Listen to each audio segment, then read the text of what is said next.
gonna go ahead and start with just a simple pincer grasp here. I like to start with something that is more still, and it gives me a chance to make more of a plan. I'm pretty methodical in how I approach massage, and I always want to be as time efficient as I can be. People pay good money for massages, and I want them to feel like they're getting their money's worth.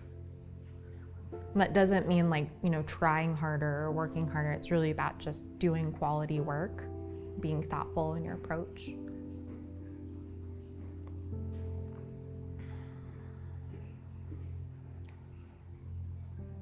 And my approach is going to be different depending on, how often my client gets massages and what their goals are.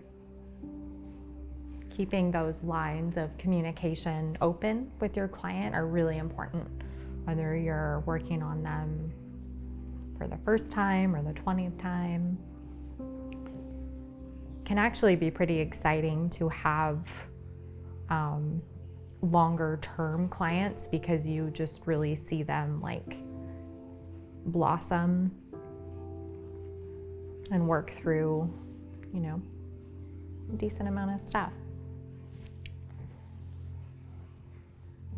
I think the biggest obstacle that I faced with clients is when they kind of have this expectation that you're going to fix them. It's really they have to be willing to be,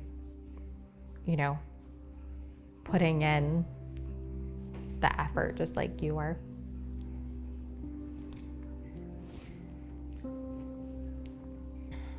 And I like to just linger on these upper traps, working the soft tissue.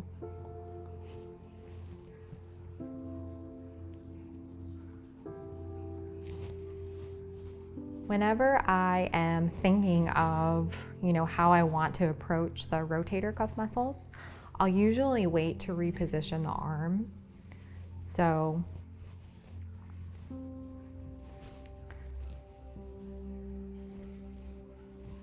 kind of doing one thing at a time.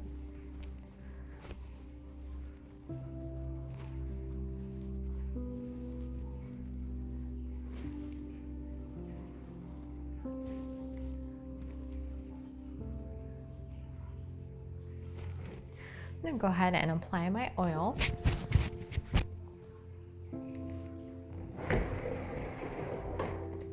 One thing that I don't like is wasting my energy when I'm doing massages. So if I'm gonna move the arm, I just want to do it one time. I don't want to keep going back and forth. It can also be kind of disruptive to your flow, to my flow. Everyone's different.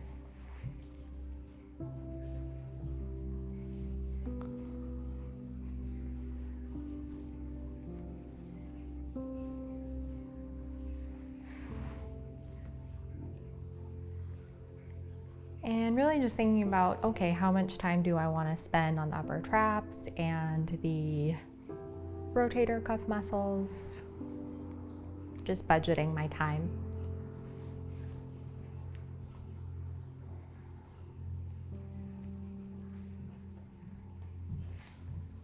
And, application is everything when it comes to effleurage and petrissage. You can be really technical in your approach to effleurage. It's not always just a relaxing, technique. One way to do that is just by shortening your strokes and really long, sustained movement.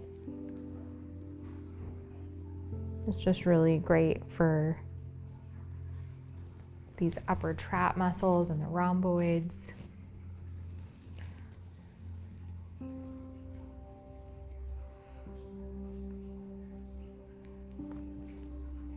You can do this as well with flat palms if that feels more natural.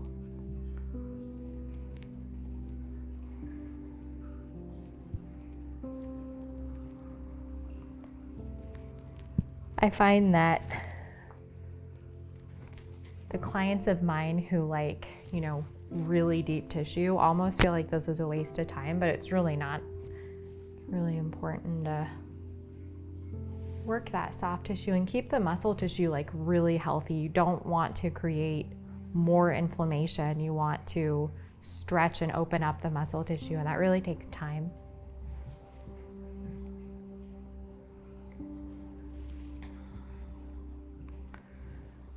Focusing on these upper traps as they narrow into the neck.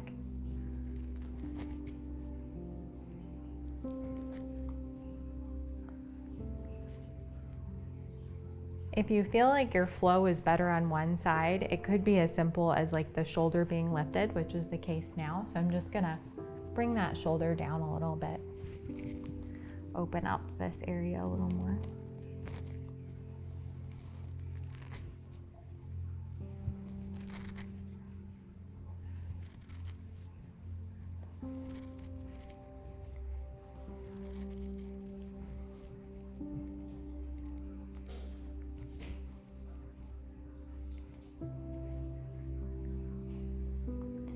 If you're thinking that you want to use your elbow, but you're not really certain about where the adhesions are, a worthwhile use of your thumbs right now would be just tracing the shoulder bones. I personally don't like to spend too much time here with my thumbs on someone who wants deep tissue, because I can use my elbow. I feel like I'm almost more effective. Just getting really clear about where the adhesions are.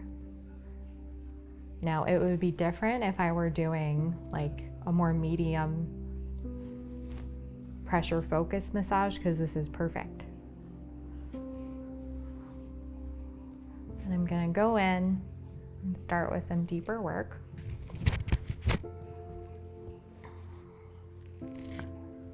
I like to start close to the spine, working on those rhomboids, and then working my way in towards the scapula.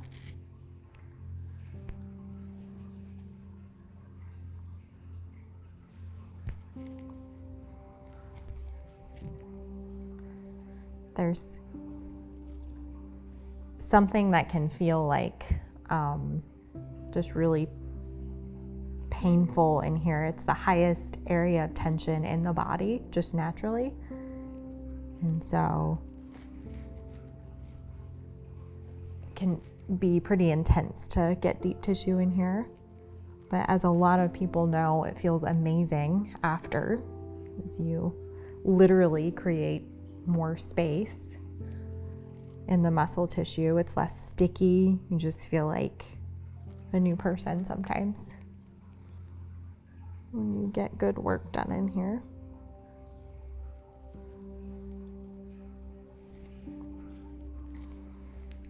Really important that you just follow your client's cues though. If they start to kind of lift their shoulder or whatever, you need to check in and make sure you're not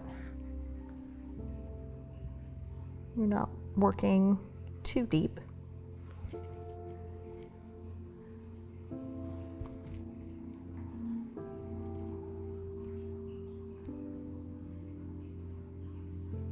It might look like I'm using more of my forearm than I really am. I'm starting to really use my elbow a lot more as I land on these adhesions.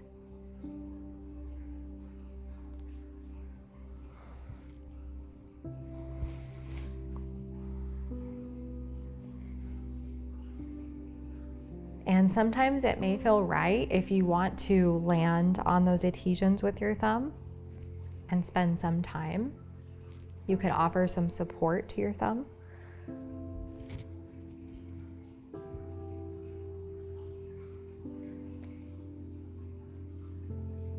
If you just kind of need that really specific angle to work through that last bit of tension.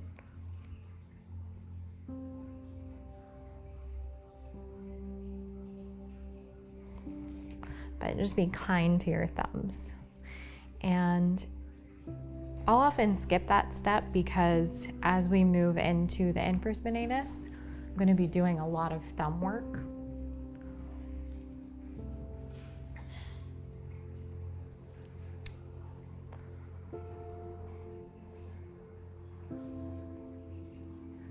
So sometimes I will start with the teres minor and major and then land on the infraspinatus, and sometimes the other way around. So if my client was just starting to get tired with that deeper work, I might just start with the teres minor and major. And just really gradually start to work in a little deeper.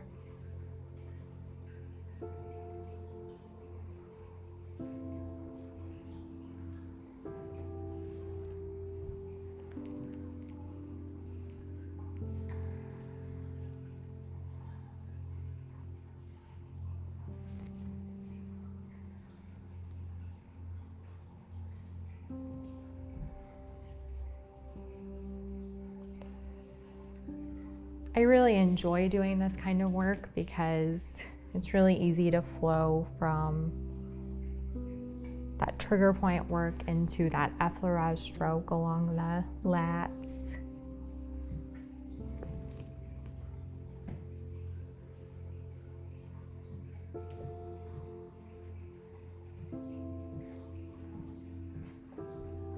And if you're doing this properly, you're probably going to see that shoulder bone move with your movements.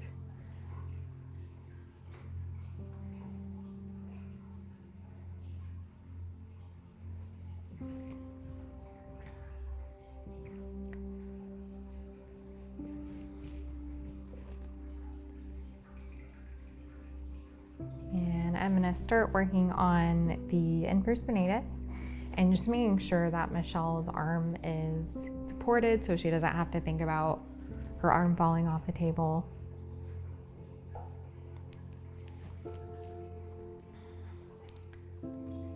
On someone who has really good muscle definition, it's easier to do deep tissue in here with your elbow. But I'll usually just use my thumb. I feel more comfortable.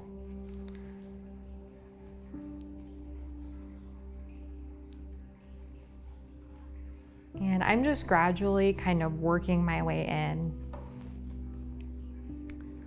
never forcing anything.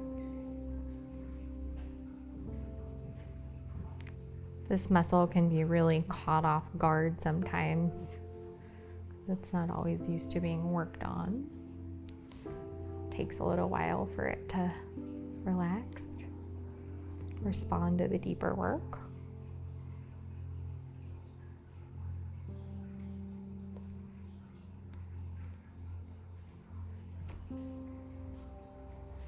And if you as needed, give yourself those breaks and give your thumb those breaks. Like you can always just do a few effleurage strokes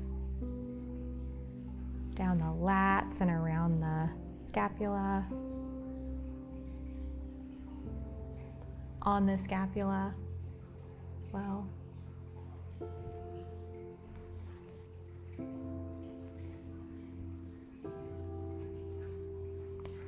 It's not uncommon to feel like you're gonna just slide right off of this muscle.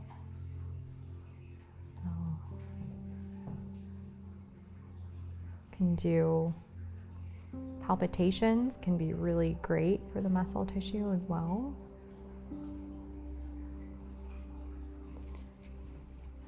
I don't recommend that though if you don't have a really stable hold on the muscle tissue. You're just gonna feel like you're gonna slide off.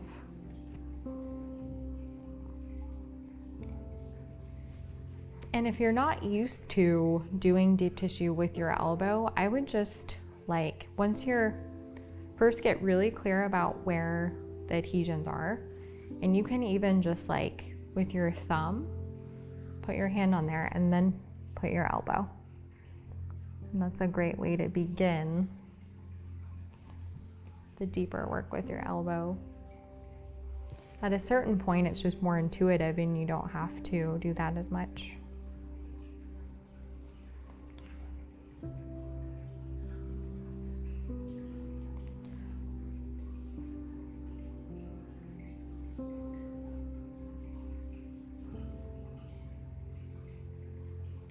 It's more important that you're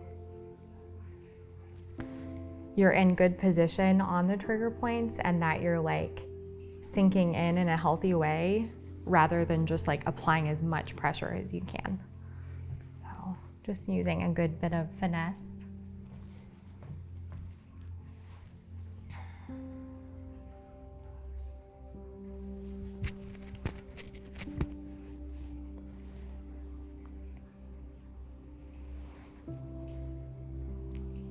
And this is a great moment to do some work for the levator scap.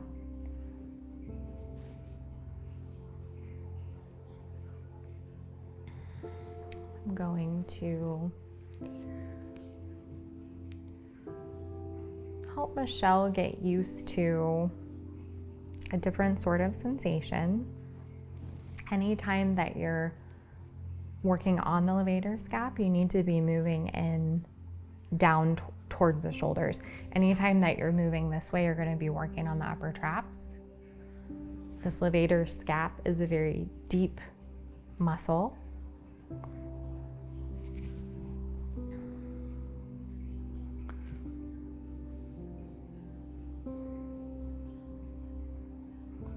And I am not shy about if I'm doing deep tissue, I try to utilize the table when I can just to feel more stable, just so long as I'm not crowding my client. And one thing I've learned about this kind of work in the levator is I'm not trying to like get a perfect, position. I'm just trying to do good work in here. Because it's a deep, smaller muscle, it's just hard to get like that perfect, position sometimes.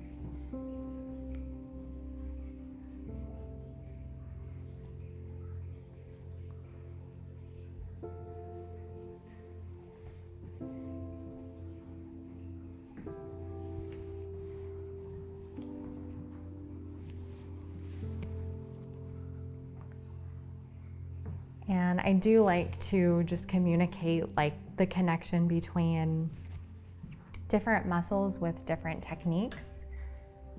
So after that deeper work in the levator, an effleurage stroke for the upper traps. And tie it all together.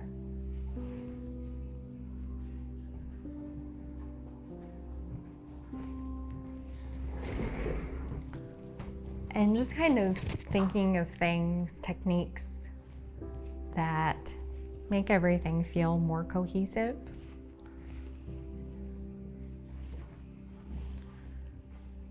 This soft-fisted technique here is just perfect after the levator and upper trap work we did and are doing.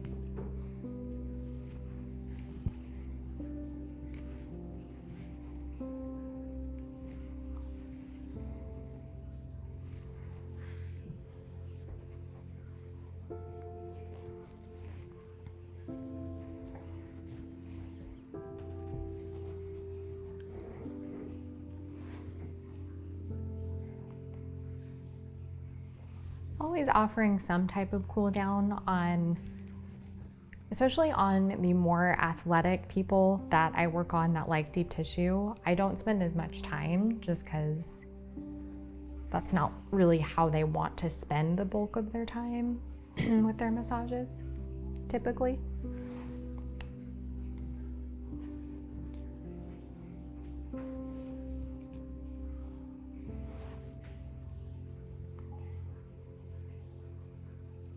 But just making nice and doing something really soothing at the end, even if it doesn't last a long time.